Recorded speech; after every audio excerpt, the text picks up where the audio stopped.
안녕하십니까. 광진구 보건소 결핵 감염팀을 맡고 있는 의사 문일신입니다. 우선 설은 지났지만은 설 인사 먼저 드리겠습니다. 새해 복 많이 받으십시오.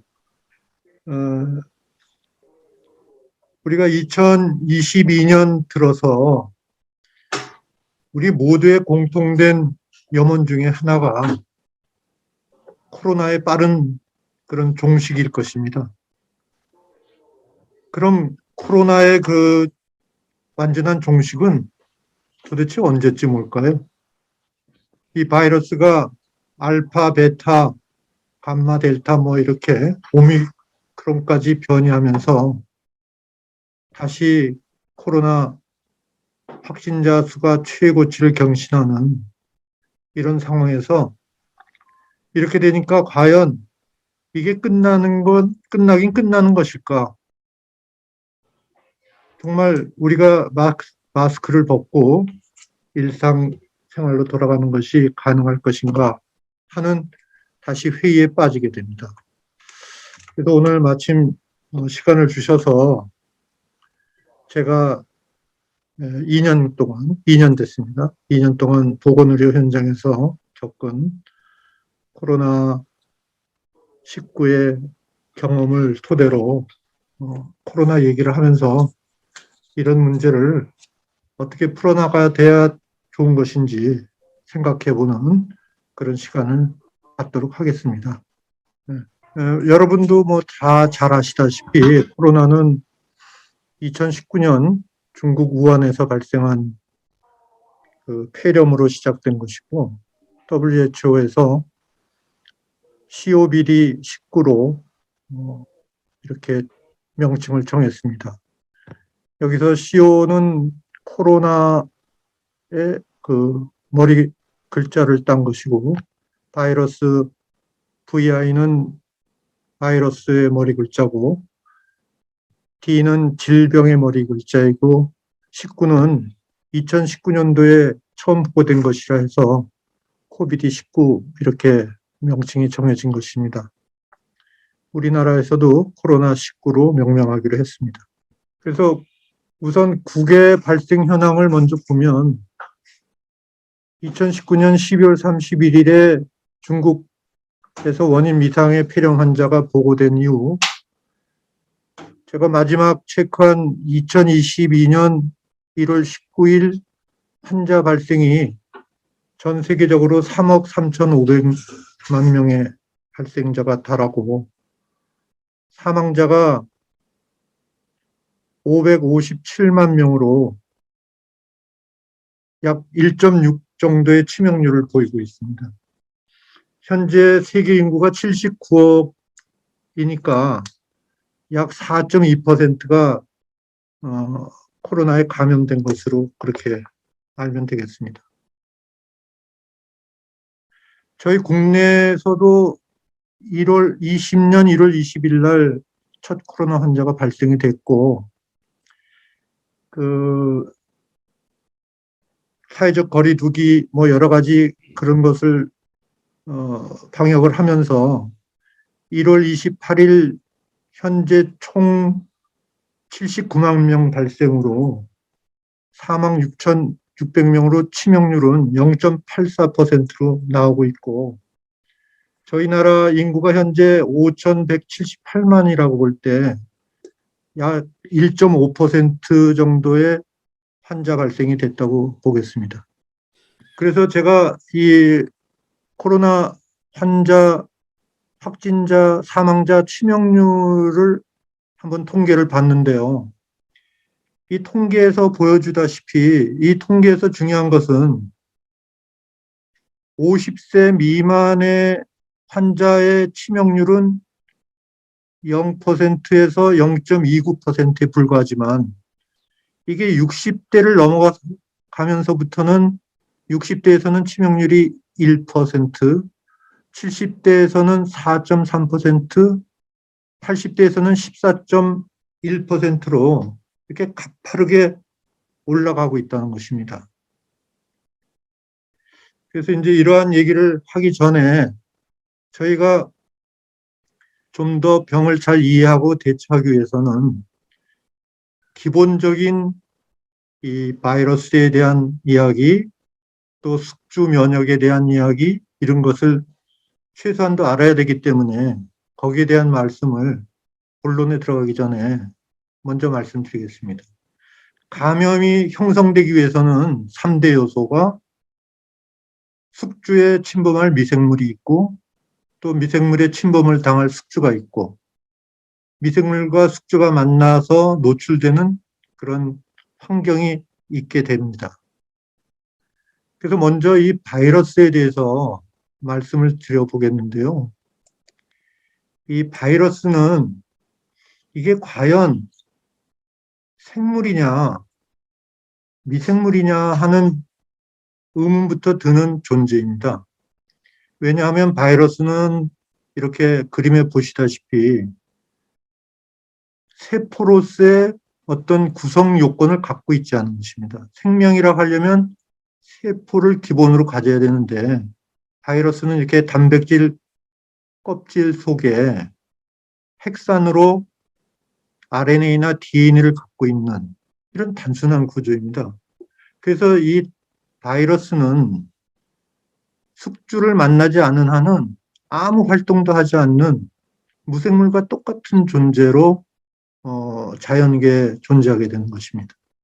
그래서 이 바이러스는 숙주의 세포를 침입했을 때만이 숙주 세포가 갖고 있는 그 세포 안에 갖고 있는 여러 가지 그 공장들, 복제해내는 공장들, 예를 들면 라이보솜이나 이런 복제 공장을 이용해서 자기를 복제해 갈 수 있는 어떻게 보면 기생충 같은 존재인 것입니다. 그래서 이 코로나 바이러스도 똑같은 바이러스로 이렇게 RNA라는 핵산을 하나 갖고 있고 그것을 이렇게 싸고 있는 단백질로 구성된 RNA 단백에 속하는 바이러스입니다. 근데 사실 이제 코로나 하니까 좀 생소하게 들으셨을지 모르겠지만 코로나는 저희 그 보통 인간의 그 감기를 일으키는 3대 바이러스 중에 하나입니다. 그 3대 바이러스라고 하면 뭐가 있냐면 감기에 제일 흔한 리노 바이러스가 한 50%를 차지하고요. 코로나 바이러스가 한 30% 차지하고 그다음에 아데노 바이러스가 한 15% 차지하면서 그 3대 바이러스를 갖고 있는 균 중에 하나인데 현재 이 코로나가 사람에 감염된 코로나로 알려져 있는 것은 7가지 변종이 있습니다. 그래서 이렇게 앞에 4가지는 감기에 관여하는 바이러스고 토착된 바이러스고 요 밑에 3개 그러니까 사스는 2002년도에 유행했던 중증 급성 호흡기 증후군 사스이고 그 밑에는 2015년도에 저희 유행했던 메르스 바이러스입니다. 그리고 7번째 이게 현재 우리 사스 코로나2로 명명되고 있는데 이것은 이 사스 바이러스와 거의 유사하기 때문에 이 사스 바이러스가 1이고 이 코비드19가 2가 이렇게 명명이 된 것입니다.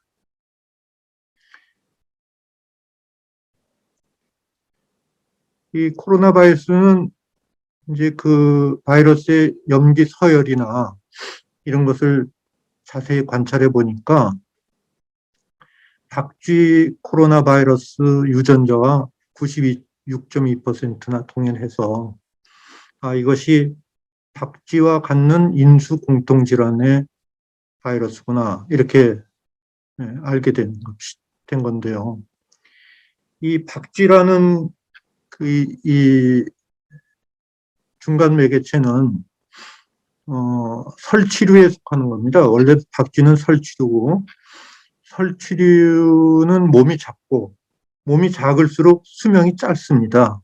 그래서 예를 들어서 뭐 고래나 코끼리 이런 몸이 큰 포유들은 긴 생명을 살지만 설치류나 이런 쥐 같은 것은 뭐 기껏 살아야 2년을 사는데 이 박쥐는 그 수명이 한 40년 정도 되는 좀 특이한 동물입니다. 그 이유는 이 박쥐는 그 바이러스를 갖고 있어도 바이러스와 잘 공생할 수 있는 조건을 갖고 있는데요. 그 박쥐는 자기 체온 변화를 해낼 수가 있습니다. 그래서 이 바이러스와 어떤 갈등을 일으키지 않고 또 면역 체계가 인간보다는 훨씬 심플하기 때문에 그 바이러스가 자기 서식을 해도 바이러스와 잘 공생할 수가 있는 그런 것이고 오랫동안 생존하다 보니까 거기에 기생해 있는 바이러스가 변이할 수 있는 찬스를 많이 갖게 되는 거죠. 그래서 인간이 박쥐와 가깝게 박쥐를 먹는다든지 이런 밀착했을 때 박쥐만이 갖고 있는 바이러스가 그 종의 장벽을 넘어서 인간에게 올 수가 있는 것입니다. 그래서 이 코로나19는 결국 박쥐에서 온 인수 공통질환이다 이렇게 저희가 알게 됐습니다. 그래서 이 그래프는 이 많은 연구자들이 지난 2년 동안 코로나뿐 아니라 코로나 바이러스 전체 변이 보고를 올리는 그런 사이트가 있습니다.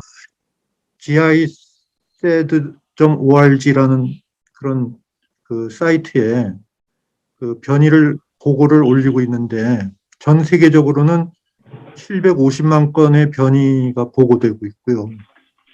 우리나라에만도 34,200건의 보고가 있는 이렇게 변이가 많은 바이러스라는 걸 우리가 알아야 됩니다. 그래서 코로나 바이러스는 그동안에 영국에서 보고된 알파, 남아공에서 보고된 베타, 브라질에서 보고된 감마, 또 인도에서 보고된 델타 이런 식으로 계속 변이를 해왔는데 작년 11월부터 그 남아공에서 이 오미크론이 보고가 됐고요. 그래서 지금 현재는 2월 현재로 오미크론의 그 변이가 그 50%를 넘어서서 세종의 단계로 지금 진입되고 있습니다. 근데 오미크론의 제일 그 변화의 제일 특이한 점은 이 바이러스의 그 코로나 바이러스의 표면 돌기, 그러니까 스파이크가 상당히 달라졌다는 겁니다. 그래서 완전히 딴판인 모양의 그 코로나 바이러스 변이를 가졌기 때문에 학자 일부에서는 코로나19라고 할 것이 아니라 코로나2로 해야 되겠다. 이렇게 말할 정도로 이 오미크론은 그 변이를 크게 가져왔고 저희가 주목하게 되는 것입니다. 이상이 바이러스에 관한 얘기였고 저희 숙주에 관한 말씀을 이제 드려야 되겠는데요. 저런 바이러스에 감염을 받으면 우리 인체는 어떻게 반응하며 또 어떤 면역 체계로 대응하는가 하는 얘기입니다. 그래서 바이러스가 들어와서 이 상기도에 감염이 되면 코감기, 목감기가 되고 조금 더 밑으로 기관지 폐로 가면 기관전 폐렴이 되는 그런 증상을 보이게 됩니다.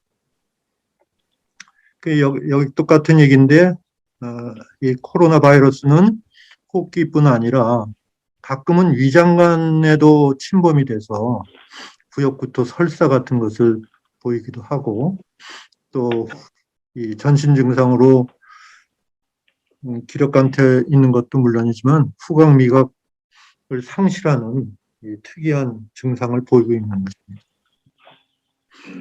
그래서 이런 그 코로나19에 그 걸렸을 때 병의 무증상, 경증, 중증 이러한 그 중등도는 어떤 병독력, 그러니까 뭐 델타가 세다, 오미크론이 약하다, 그런 병독력과 숙주의 면역이 강하다, 약하다에 따라서 이렇게 나타난다고 하지만 여기서 가장 중요한 것은 숙주의 면역이 결정을 하는 것입니다. 그래서 만약에 다시 여기에 가면 무증상 감기, 독감, 폐렴, 호흡부전, 사망 이렇게 한 네다섯 가지의 상황을 보여주고 있는데 코로나19의 위험인자로는 지금 당뇨 등 만성 기저질환이 있는 사람과 그리고 나이 요소가 그 위험인자를 굉장히 그 위험도를 좌우하고 있다 이렇게 보고 있습니다. 여기서 왜 당뇨가 이렇게 문제가 되는가 하면은 당뇨라는 병은 이제 고혈증의 그 증상으로 인해서 고당혈증으로 인해서 많은 혈관 손상을 가져오게 되는데 코로나19에 그 감염이 됐을 때 그 혈관 손상의 부위를 치유하려고 하는 그 염증 치유 반응과 코로나의 여러 가지 팩터가 함께 겹치면서 어떤 혈전 형성이나 이런 것들이 약이 돼서 급격하게 다발성 장기 손상을 가져오는 그런 문제가 있기 때문에 특히 당뇨를 많이 우려하고 있는 것입니다. 물론 델타 병동력은 오미크론 병동력보다는 좀 더 강하다 이렇게 저희가 생각하고 있습니다. 근데 그런 것을 떠나서 이 어떤 위험인자로서 숙주 요인이 나이, 기저질환, 유전적 소인, 바이러스는 그 바이러스의 변이 또 바이러스에 얼마나 노출됐느냐 하는 노출량 등에 의해서 그 중증도가 정해진다고 한다고 해도 가장 중요한 것은 이 숙주의 나이인 것입니다. 그것을 보여주는 이 표인데 20세 미만에서는 치사율이 0.01%, 40세에서는 0.1%, 60세만 가면 이게 쭉 올라가서 1%, 70세, 80세 이렇게 10% 이렇게 치명률이 급격히 증가한다는 것을 저희가 주목해야 될 것 같습니다. 그 바이러스 요인에서도 여기 노출량이라는 게 나오는데요. 그 저희가 마스크를 잘 하고 하는 것이 굉장히 중요한 게 이 바이러스의 노출이 얼마나 됐느냐에 따라서 노출을 많이 받은 사람과 노출을 적게 받은 사람은 그 중등도를 결정하는 또 하나의 중요한 그 요소가 됩니다. 그래서 마스크를 했기 때문에 바이러스에 노출이 돼도 최소량의 노출이 된다. 이런 방어를 하는 거죠. 만약에 60대인데 당뇨가 있다. 이런 환자는 60대 치명률이 1%지만 당뇨라는 것으로 20% 상승해서 치명률이 1.2%가 되는 겁니다. 그리고 그 코로나의 질병의 예후를 좌우하는 폐렴의 그 병태 생리를 잠깐만 보게 되면요. 되게 발병에서 5일까지를 제1기로 보고 5일에서 15일 사이를 2기로 보고 그 이후가 3기로 볼 때 첫 5일은 바이러스가 이렇게 증식하는 그런 과정을 겪는 이동안은 환자가 굉장히 경한 상태를 갖게 됩니다. 그래서 뭐 아무렇지도 않은 듯하게 환자가 뭐 안심하고 있지만 이 2기에 가서 그 바이러스가 증식된 바이러스와 숙주의 여러 면역 반응이 충돌하면서 이게 급격하게 나빠지는 것이 코로나 19 폐렴의 특징입니다.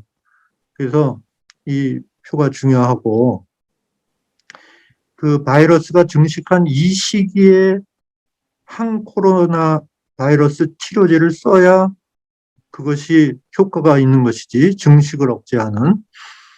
이 폐렴이 심해진 이 시기에는 그 코로나 바이러스, 항코로나 바이러스 치료약제는 거의 효과를 보지 못합니다. 그래서 코로나 초기에 왜 많은 환자들이, 중증 환자들이 맥없이 죽어갔는가 하는 것은 이 병태 생리를 저희가 파악을 못했기 때문에, 이 심해진 요 단계에 여러 가지 면역 반응 조절제 사용이 늦어졌기 때문이라고 지금 저희가 생각하고 있습니다. 그래서 이 2기 폐렴에서는 면역 반응 조절제를 가지고 주로 치료를 하게 된다는 거, 그걸 말씀드리고 싶습니다. 그래서 이거는 그 코로나19 폐렴의 병태를 다시 한번 본 건데요. 대개 발병 10일에 피크를 이루고, 이거는 뭐 CT 사진이지만 뭐 넘어가도록 하고요. 그래서 처음에 발병 5일 10일에는 처음에는 뭐 이렇게 좀 걸어 다닐 정도로 했지만 5일 10일에 확 나빠진다는 그런 그래프고요.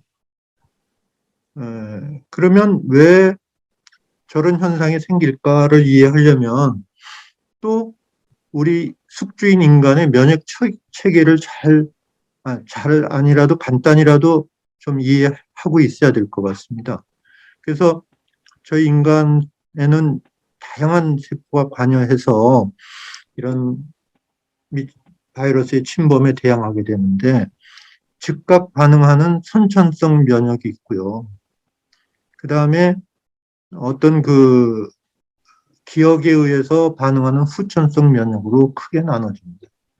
그래서 선천성 면역에는 뭐 즉각 반응할 수 있는 백혈구라든지 대식세포, 뭐 이런 것들이 뭐 존재해서 그 1차 방어를 하지만, 이 1차 방어된 방어벽을 뚫고 들어오는 바이러스에 대해서는 그 바이러스가 아까도 처음에 말씀드렸지만 저희 세포에 붙어서 세포를 침입해야 감염이 이루어지는 거기 때문에, 바이러스가 세포에 침입해서 우리 세포에 침입이 되기 전 단계 혈중에서 항체로 바이러스가 붙지 못하도록 중화하는 중화항체 역할을 하는 게 바로 B셀이라는 면역 체계고요.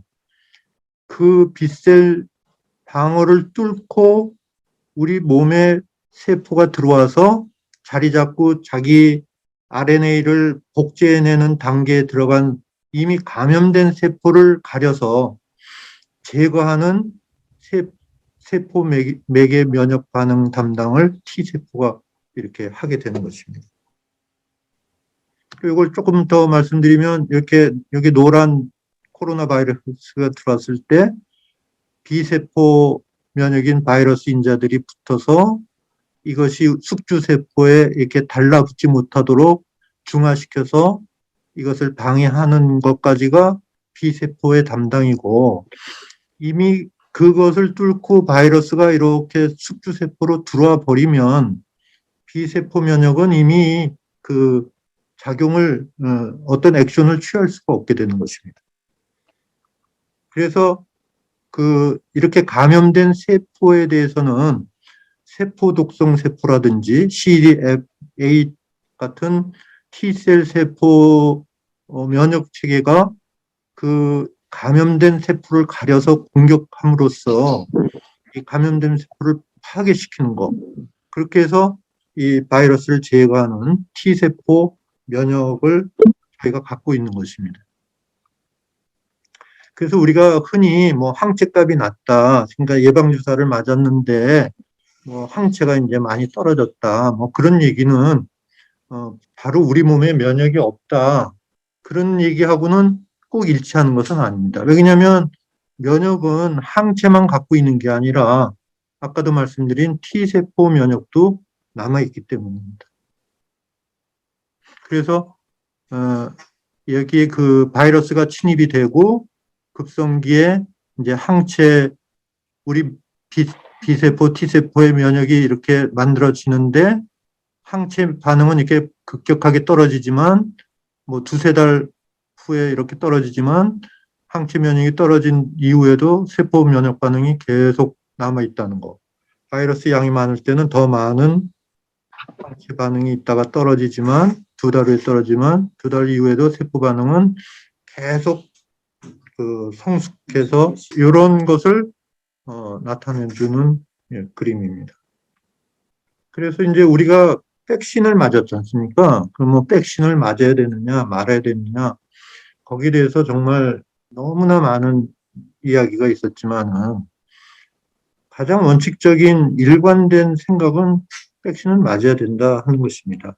왜냐하면 이것은 그 미국에서 나온 자료인데 미국의 이 파란 것은 백신을 안 맞은 사람, 그러니까 감염도 되지 않고 백신도 안 맞은 사람들의 환자 발생 누적 발생률을 표현한 거고, 이 주황색은 백신을 맞은 사람들의 환자 발생, 이 회색은 자연 감염, 그러니까 코로나 확진이 됐던 사람, 그리고 이 노란색은 자연 감염도 되고 백신도 맞은 사람에 대한 그 도표를 보니까 미국의 캘리포니아의 그 보고에 의하면 감염 확진 환자율이 이 백신을 맞은 사람에서는 90% 감소하고 자연 감염을 맞은 사람은 백신 접종 감염보다 또 3분의 1이 줄고 자연 감염하고 백신을 같이 맞은 그것을 하이브리드 면역이라고 그러는데요. 하이브리드 면역을 받은 경우에는 훨씬 더 감염 확진율도 낮고 또 이 역시 캘리포니아 입원 환자의 율도 굉장히 낮다는 것을 보여주고 있습니다.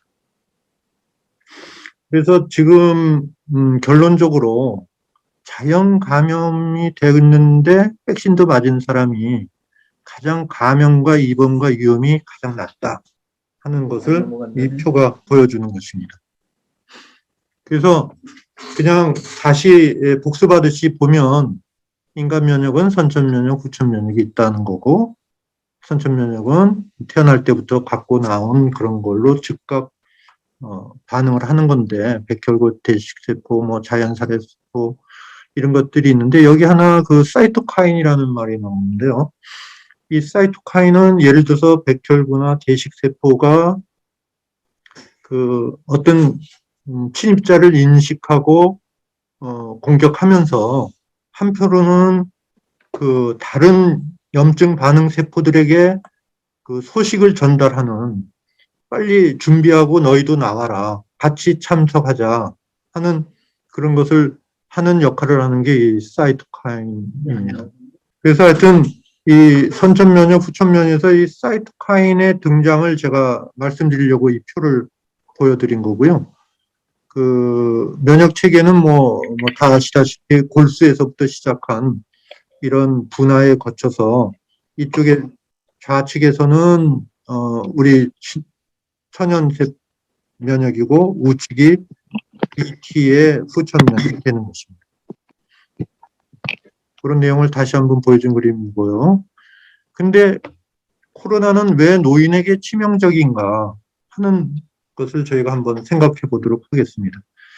코로나가 왜 노인에게 치명적일까 하는 것은 물론 면역이 떨어져 있기 때문이라는 것은 저희가 상식적으로도 다 알고 있는 얘기 같습니다.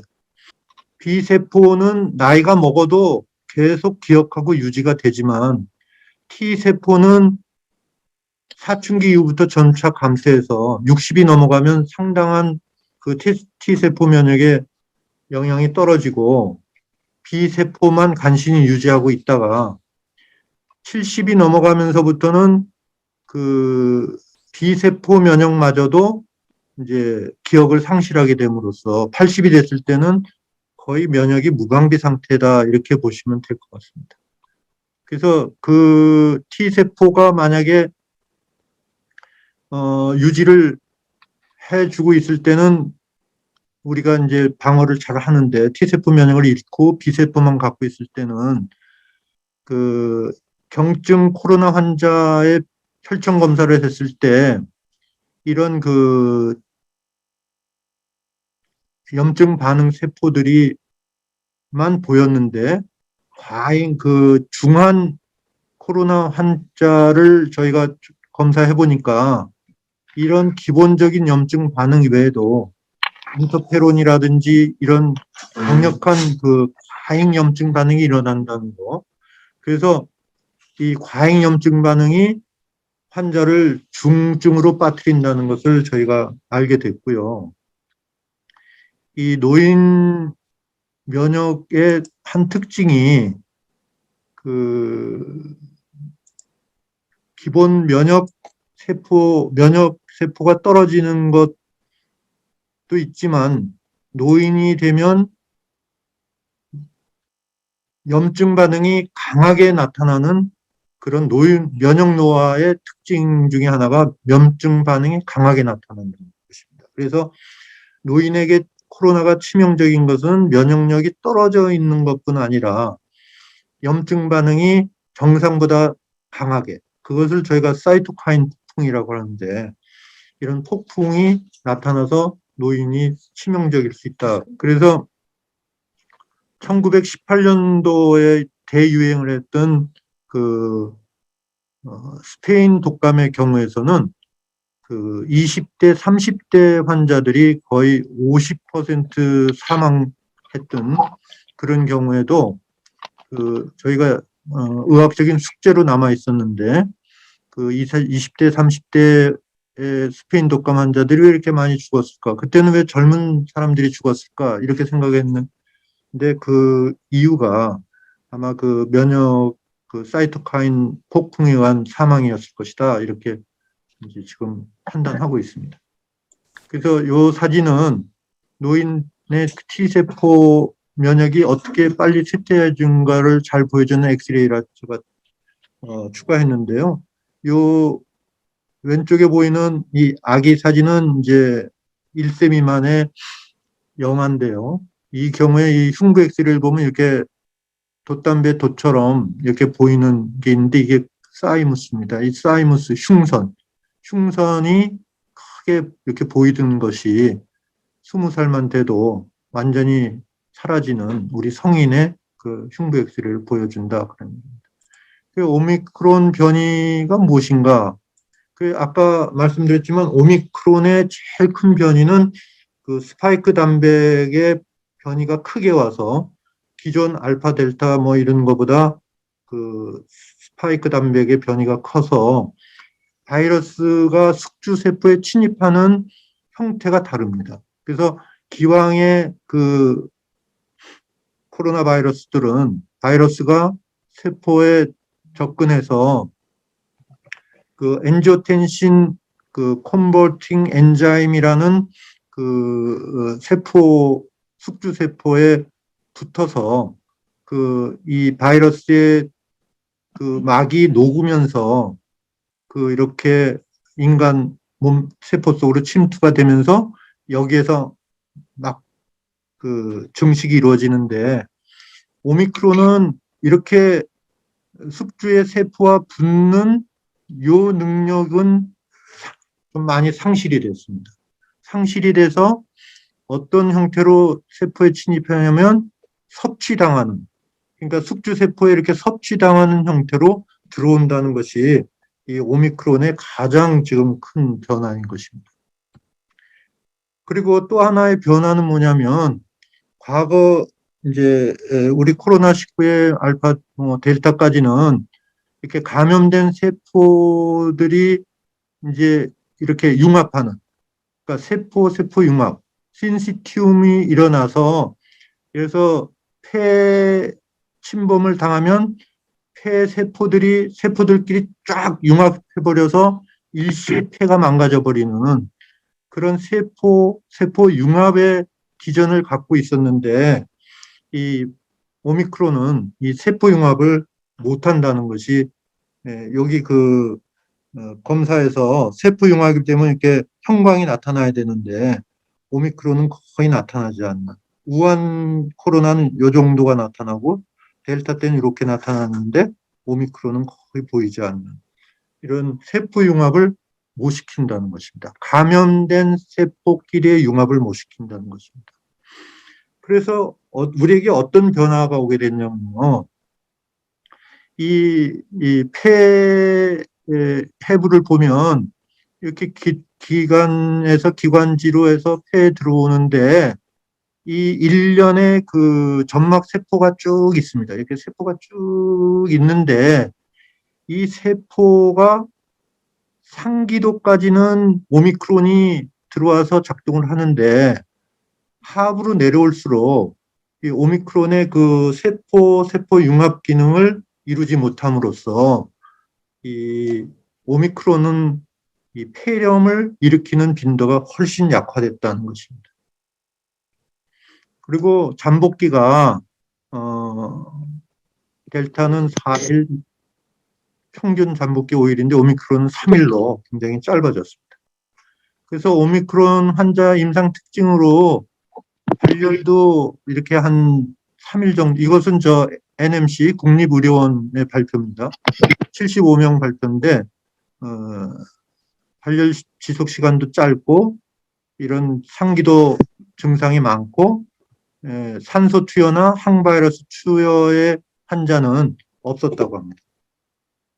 그래서 경미한 증상이다 하는 게 오미크론의 지금 우리 파악하고 있는 거고요. 그래서 델타보다는 오미크론이 입원도 떨어지고 중환자율도 떨어지고 사망률도 떨어졌다라는 캐나다 보고입니다. 또 영국에서도 입원이 40% 감소되고 스코틀랜드 입원이 3분의 2가 되고 영국 정부 보건안보청에서도 응급실 방문이 적어들고 입원이 줄어들었다 이런 얘기입니다. 그래서 한마디로 델타보다 오미크론은 입원율 사망률이 2분의 1로 줄었다. 오미크론 병동력은 약해졌다.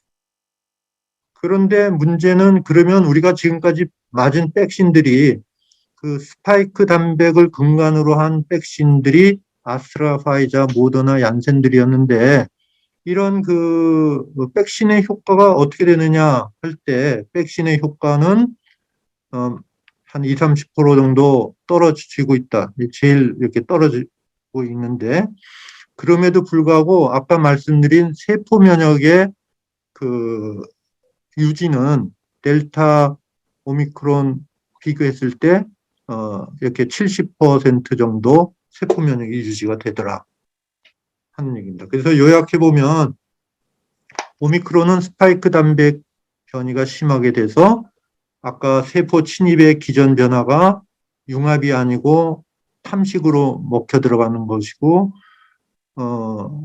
그래서 이 상기도 감염이 훨씬 많아졌고 그 면역 회피가 스파이크 단백에 대한 항체 면역 회피는 물론 있지만 그 다른 세포 면역, T세포 면역은 비교적 유지가 돼 있고 부스터 접종으로 중증 예방 효과가 유지되고 있고 항바이러스제도 다 듣는 건 아니지만 어느 정도 듣는다 이렇게 생각하고 있고 그래서 오미크론 유행은 상기도 감염 경증 환자가 대량 발생할 것이다 이렇게 예측하고 있습니다. 그래서 이 부스터 접종은 오미크론 예방에 도움이 된다 이런 그 결론들입니다. 그래서 예방 접종률이 높은 우리나라 오미크론 유행은 상기도 감염 즉 경증 환자가 대량 발생할 것이다. 그래서 여기에 맞춰서 지금 방역 체계가 지난 일주일 동안 엄청난 그 변화를 갖고 있습니다. 그래서 여기까지가 이제 제가 드릴 말씀은 사실 다 드렸습니다. 다 드렸고 다음은 그냥 저희 그 보건소에서 역학이나 그런 재택 치료에 관한 것을 어떻게 하고 있나 하는 것을 말씀드릴까 하는데, 이 코로나 바이러스는 이렇게 구리, 골판지, 나무, 유리, 스테인레스 이런데 이렇게 4시간, 24시간, 스테인리스는 4일 이렇게 존재할 수 있기 때문에 어떤 것을 만지고 그 손을 잘 씻는다는 것이 굉장히 중요하고, 비누칠을 하면 그 아까 말한 코로나 바이러스의 그 막이 깨져서 바이러스가 괴사하게 되는 겁니다. 잠복기는 뭐 1일에서 14일, 평균 5일, 7일이고, 여기 감염 재생산 지수라는 게 등장하는데요.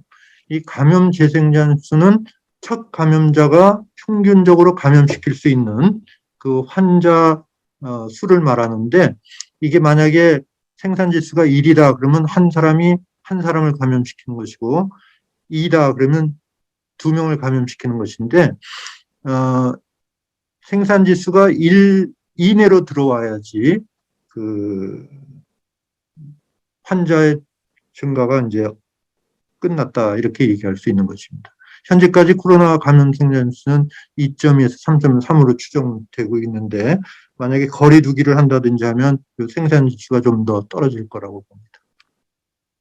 이거는 뭐 다른 질병의 생산 지수인데 넘어가겠습니다. 하여튼 이 비말 전염이기 때문에 2m 이내에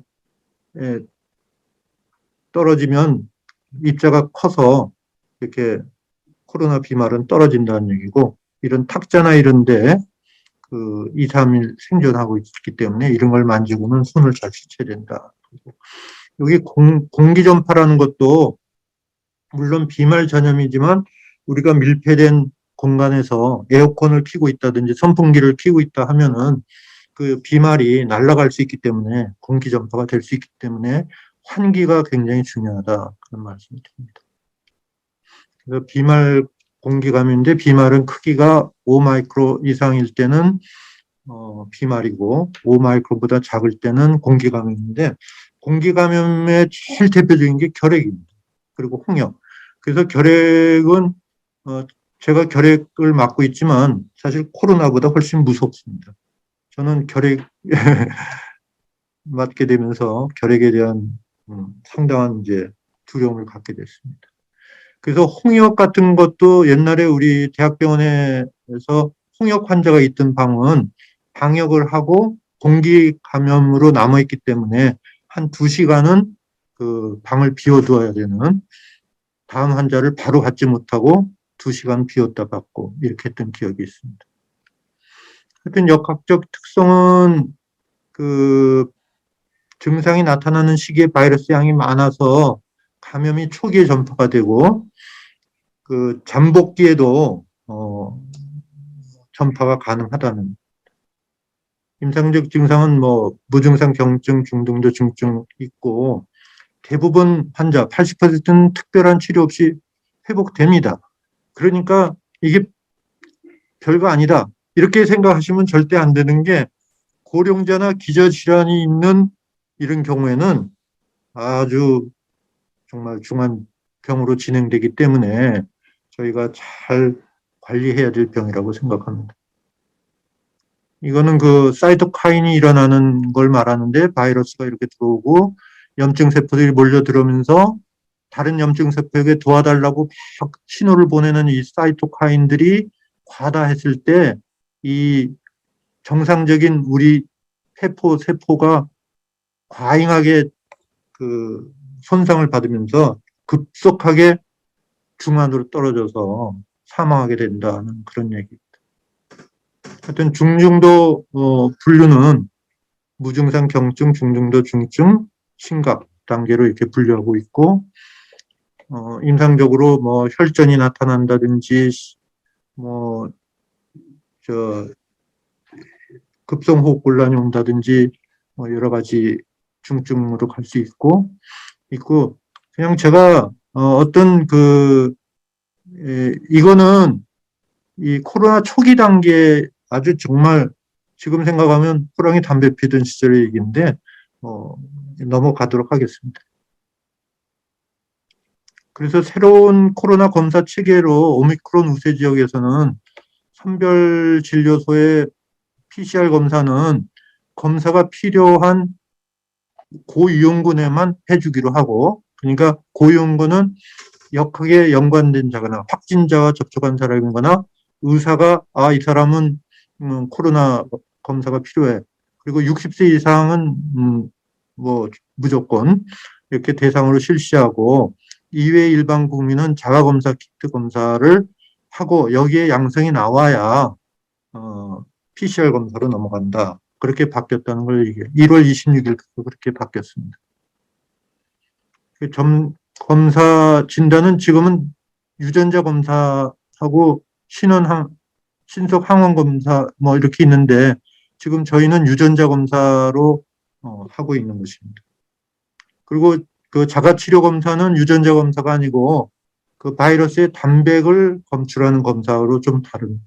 검사 부위는 비인두 도말 채취를 해야 되는데, 여기서 우리들이 오해할 수 있는데요. 비인두라고 그러니까 이렇게 그 콧구멍에서 하는 줄 아는데, 콧구멍을 깊이 지나가서 저 깊은 인두에서 하기 때문에 숙련된 전문가가 아니면 하기가 좀 어렵습니다. 그 그림이 좀 많이 안 되는데, 하여튼 여기서 이렇게 깊이 들어갑니다. 깊이 들어가고, 그 자가 테스트 검사하는 건 요 콧구멍에서 하고요. 지금 저희들이 의사들이 이 검사를 다 담당할 수가 없기 때문에 간호사나 병리사에게 지도할 때는 이 비인두까지 들어가는 게 너무 어렵기 때문에 이 코의 코 점막 중하부에서 채취하도록 하기 때문에 아마 거기까지만 들어가도 눈물이 좀 나고 그럴 것 같습니다. 그리고 이제 비인두 도말 PCR법이 가장 유력한 거고요. 요거는 민감도 98, 특이도 100인데, 요즘에 하는 그 검사는, 신속 항원 검사는 여기 민감도 90이라고 됐는데, 요거보다 더 낮습니다. 80 정도고, 이 민감도 80이라는 것도 비인두에서 채취해서 검사했을 때 80이지, 비강에서 검사하면 뭐 40%도 안 나올 수 있습니다. 그래서 여기 그림이 나오는군요. 이렇게 깊이 들어갑니다. 그리고 지금 흔히 이렇게 깊이 들어가는 게 어렵기 때문에 우리가 지도에서 하는 병리사나 간호사들이 채취 들어가는 것은 요 비하각계 중하부 여기에서 채취하도록 하고요. 해외 입국자에 대한 얘기는 그냥 넘어가도록 하겠고요. 요게 7일째 퇴소를 시키고요. 요 나머지 3일은 자율격리라고 해서 요거는 퇴소를 시켜서 10일 중에 7일은 생활치료소에서 3일은 자가격리 상태로 진료를 하고 있습니다. 재택치료라는 게 이제 그 최근에 바뀐 치료 방침인데, 여기서 격리 관리는 10일간을 유지하는데 마지막 3일은 자율격리 이렇게 바뀐 겁니다.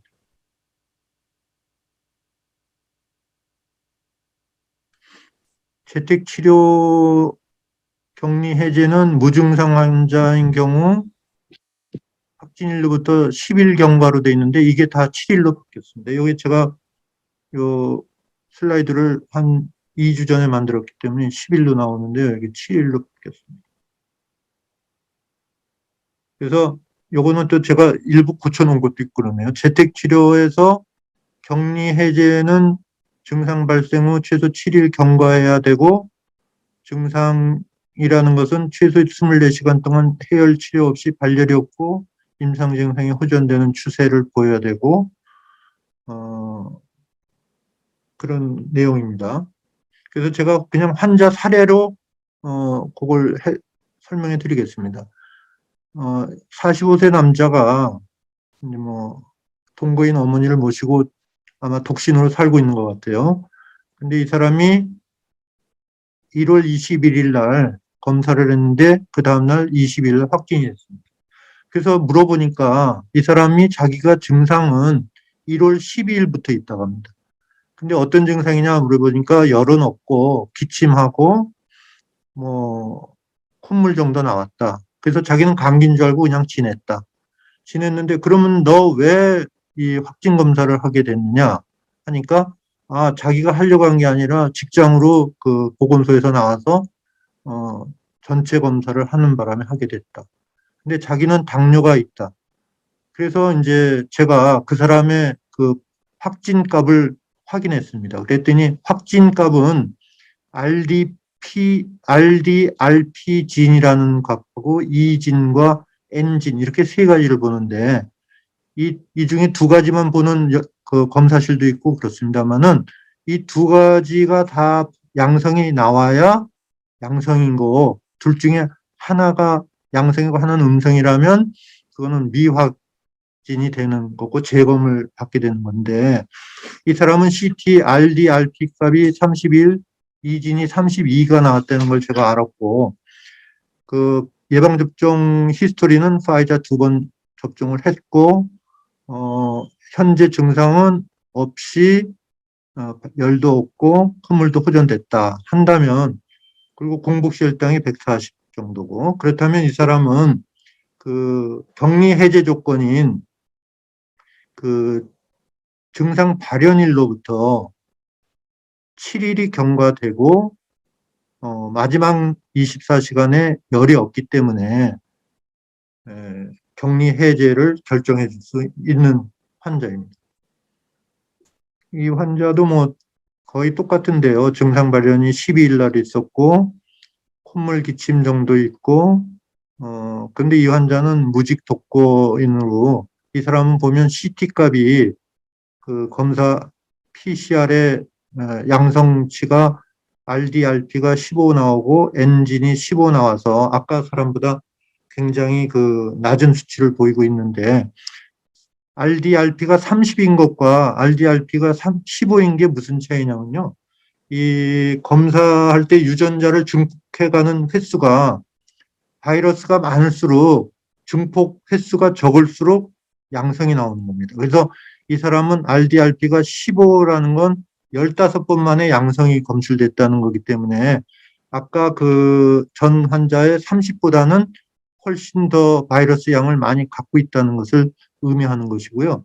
그렇기 때문에 이 환자는 더 최근에 바이러스가 들어왔나? 이렇게 의심할 수가 있는데 이 사람은 여기 보면은 예방접종 히스토리가 없습니다. 그래서 이 모든 걸 감안해서 이 사람은 예방접종이 안 돼서 이렇게 많을까? 이렇게 근데 이 RDRP는 참고 사항일 뿐이고 결국 그 확진 증상 발현일이 12일이고 만 7일을 경과하고 발열이 없기 때문에 이 사람도 격리가 해제된 그런 환자입니다.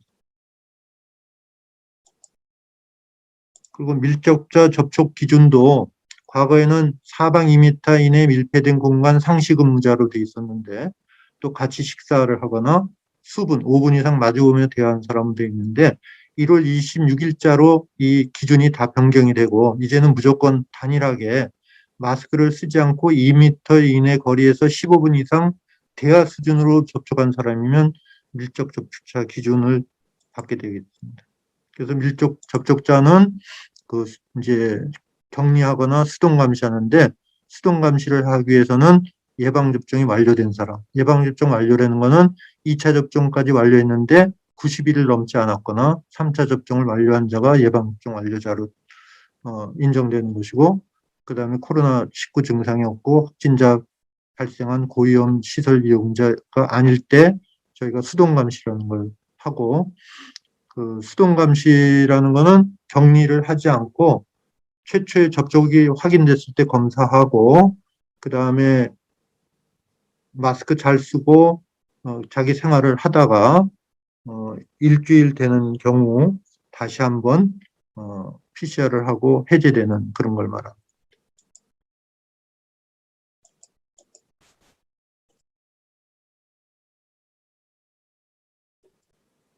그래서 하여튼 뭐 치료는 이제 뭐 이렇게 산소 공급을 그냥 캐놀라 그러니까 코에 이렇게 튜브를 대서 하는 거냐 아니면 기계를 써서 하는 거냐 뭐 이렇게 유형군에 따라서 나눠지고요. 이제 마지막으로 이 환자가 사망했을 때는 과거에는 선화장 후장례를 공고했지만 1월 26일자로 선장례 후 화장으로 바뀌었습니다. 그래서 과연 코로나는 종식될 것인가?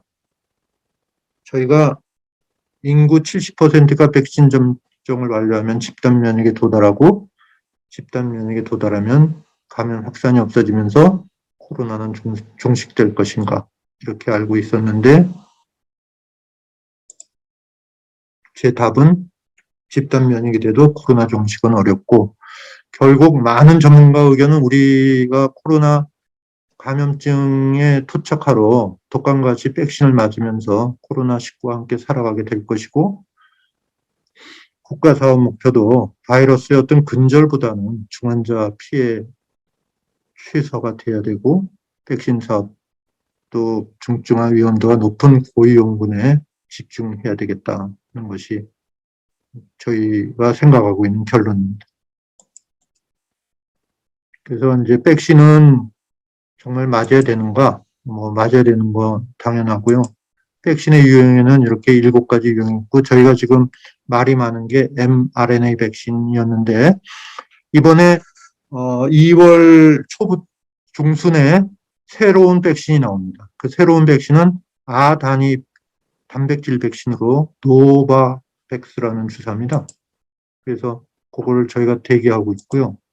이렇게 그 백신을 만드는 것은 바이러스를 약독화시킨 거, 바이러스를 이렇게 막 불활화시킨 거, 그 다음에 바이러스의 한 조각을 단백질을 갖고 만든 거, 이 내용을 뺀 껍질로 만든 거, 여기에서는 독소로 만든 거, 이 지금 맞는 mRNA 백신처럼 이 유전자 조각을 맞추는 거, 그 유전자 조각을 또 다른 바이러스 껍데기를 씌워서 맞추는 거 이렇게 여러 가지가 있는데 저희가 그 얀센이나 아스트라제네카 백신은 이 바이러스 벡터 백신이고요.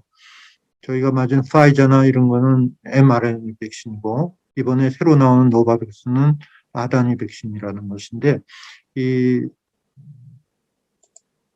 새로 나온 노바백스는 어떤 것이냐면 아단위 백신인데 그냥 쉽게 얘기해서 이 노바백스 아단위 백신은 이미 우리가 간염 예방주사라든지 그다음에 여성들이 맞는 가다실 주사 등으로 이미 그 백신의 제조 공법이 입증이 된 것이고 그리고 지금 한 그 90%의 면역을 갖고 있고 그래서 저희가 그 mRNA 백신이 새로운 거기 때문에 무척 꺼려하고 망설였다면 이 노바백스는 그 이미 알고 있는 백신. 저희가 간염 백신을 맞는데 이걸 맞아야 돼, 안 맞아야 돼, 막 이렇게 생각하면서 맞지는 않지 않았습니까?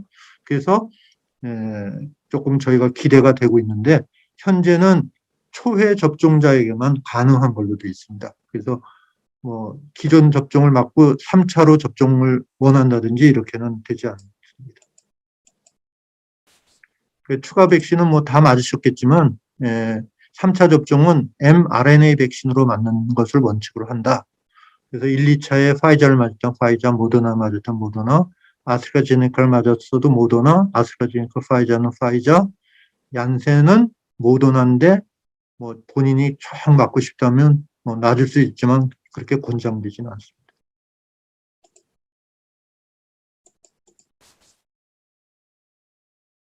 그리고 재감염은 어떻게 판단하나?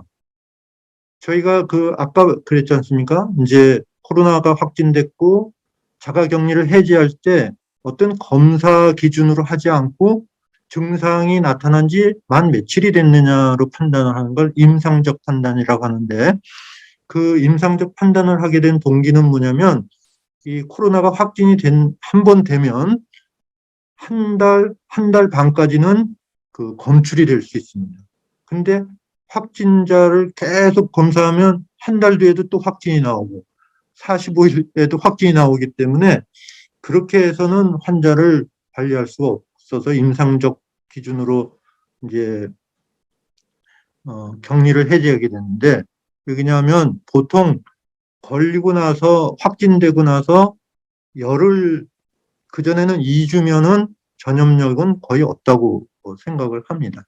그래서 이제 확진자를 그 증상에서 격리 해제한 다음에 그 환자를 데려다가 다시 또 검사를 해서 잘 격리가 됐나 안 됐나를 확인하지는 않습니다. 그냥 그걸로 끝인데, 그런데 그 확진자도 또 걸릴 수가 있기 때문에 만약에 이게 재감염이냐 단순 재검출이냐 이걸 구분하기 위해서 최초 확진 45일에 만약에 확진 어디서 했는데 나왔다면 다른 확진자 노출이 없고 임상 증상이 없다면 그건 그냥 단순 재검출로 보고요.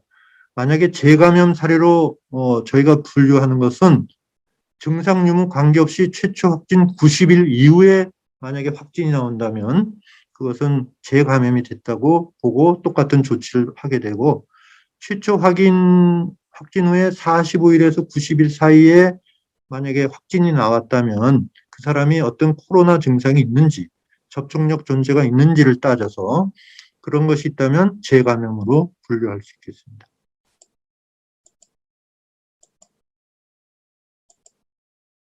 요즘 뭐 백신 패스에 대한 얘기도 많은데 그건 뭐 넘어가기로 하고요.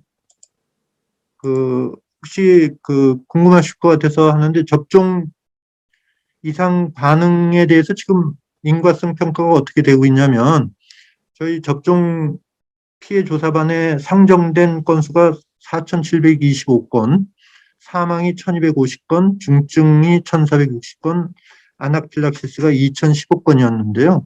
그 중에 이제 평가된 것이 744건인데, 사망은 2건이 인과성이 인정됐고요. 중증이 5건, 아나필락시스가 737건이 인과성으로 인정됐고요. 80건, 그러니까 사망 11건과 중증 69건은 근거 불충분한 사례로 지금 평가되고 있습니다.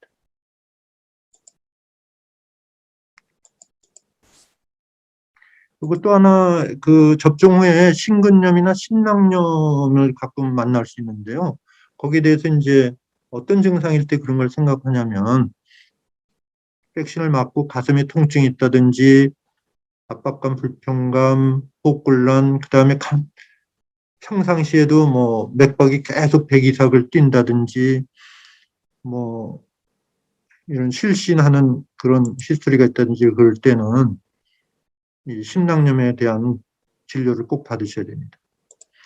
다음에 어린이들은 코로나19에 얼마나 위험한가 하는데, 현재까지 연구에 의하면 어린이 위험도는 낮은 편이고, 어린이와 유아에서 코로나19 발병 사례들이 있지만 그거는 뭐 경미한 거고 좋은 이유를 보였습니다. 그 이유는 뭐냐면 어린아이는 그 오미크론의 변동과 비슷하게 그 세포 융합해가는 그런 감염된 세포가 융합해가는 그런 변화 같은 것을 보이는데 필요한 물질이 어린아이한테는 적다는 것이 알려져 있습니다. 그래서 그리고 마지막으로 개나 고양이 반려동물은 어떻게 되나 하는 건데, 반려동물도 코로나19에 확진된 사례가 발생 보고가 있습니다. 그래서 서울시는 수의사가 포함된 서울시 동물 이동 검체 채취관이 반려동물 코로나19 검사를 시행하고 있는데요. 검사 대상은 확진자에게 노출돼서 의심 증상을 보이는 경우로 제한되고 있고, 뭐 항문이나 코 인두 등에서 PCR로 검사하고, 동물 증상은 발열, 기침, 호흡곤란, 눈, 코, 분비물 증가, 구토, 설사 등인데요. 이 반려동물에서 사람으로 전파된다는 증거가 없기 때문에 검사 결과 양성이 나와도 반려동물은 그냥 자택에서 14일간 격리 보호하는 것으로 돼 있고, 만약에 같이 동반할 수 없을 경우에만 한해서 서울시에 동물 격리 시설이 있는데요. 서울 구로구에 동물복지지원센터라는 게 있다고 합니다. 27마리를 동시 수용할 수 있다고 합니다. 그래서 그런 경우 개는 다른 사람과 동물로부터 2m 거리 유지하고, 손 씻기 철저히 하는 방역 수칙을 지켜야 된다.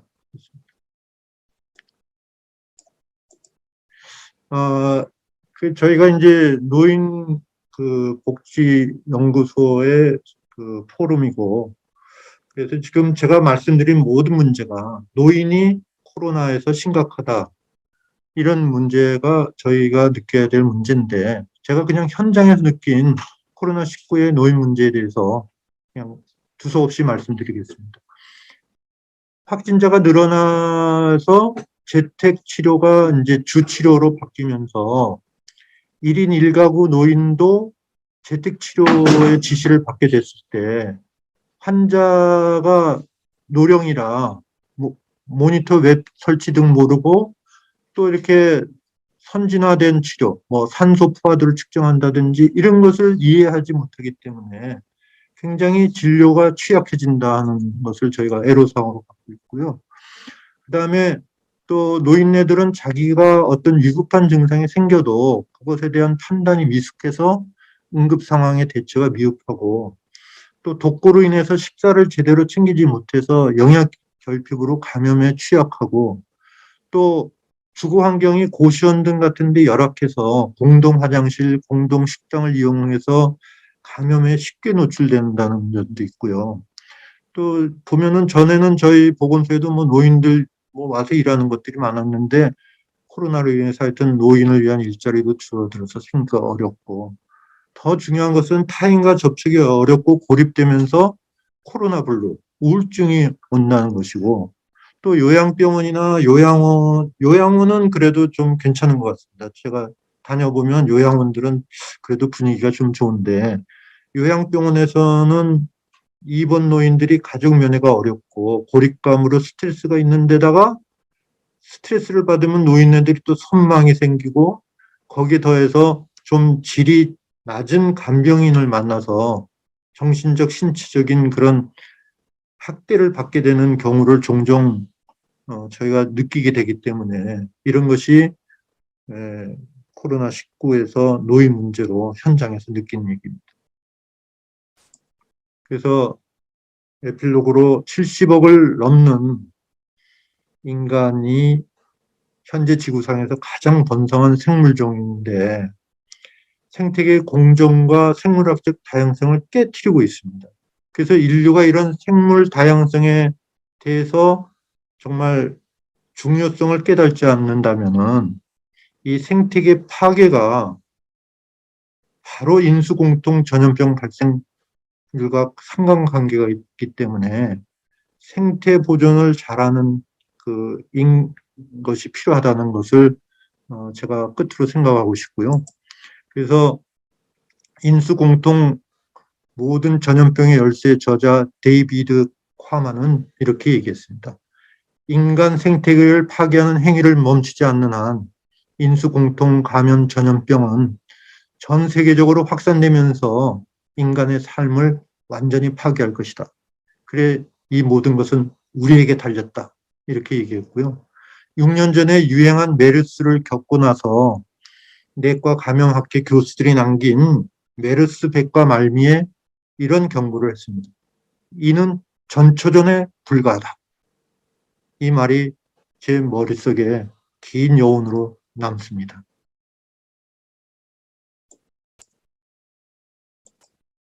경청해 주셔서 감사하고요. 이 사진은 2020년 9월 20일에 양양이 고향인 우리 김익기 소장이 고향의 지척간에 있는 설악산 대청봉을 평생 올라가 보지 못하고 그랬다 해서 저희 고등학교 동기 70대들이 이 대청봉을 한계령에서 서북 중흥선을 타고 올라서 환호하던 모습의 사진입니다. 아무쪼록 이 코로나가 종식되고 가라앉아서 이렇게 환호할 수 있는, 우리 모두가 같이 환호할 수 있는 그런 날이 빨리 왔으면 좋겠습니다. 감사합니다.